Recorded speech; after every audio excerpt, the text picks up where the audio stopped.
gavana hapa, watu wa Mbere na watu wa Embu hawakuwa wanajisikia wameshirikishwa kwa serikali. Na huyu Karinda ameenda Mbere, ameteua watu ya Mbere, amewaleta kwa serikali. Saa hii wa Embu na wa Mbere wanajisikia wako ndani ya serikali.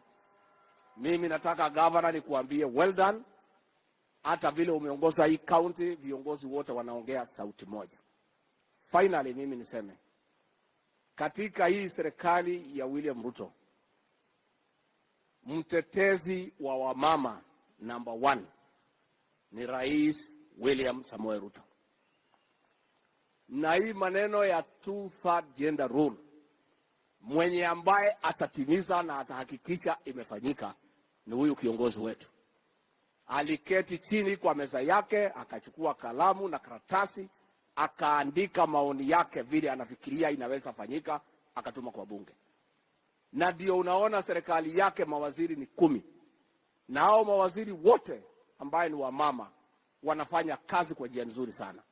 Na kwa hivyo wakina mama watapewa nafasi kwa uongozi.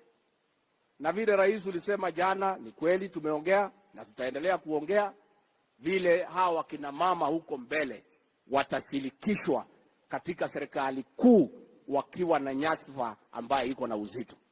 Kwa sababu hawa wakina mama wamejionyesha ya kwamba wako na umaarufu na wanaweza kupewa nafasi ya kuongoza. Si hiyo tumekubaliana?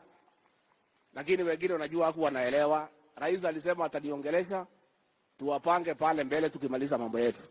Sasa wengine walikuwa nafikiria ni saa hii. So lazima sasa mngoje kwanza nimsaidie rais kwa kipindi chake.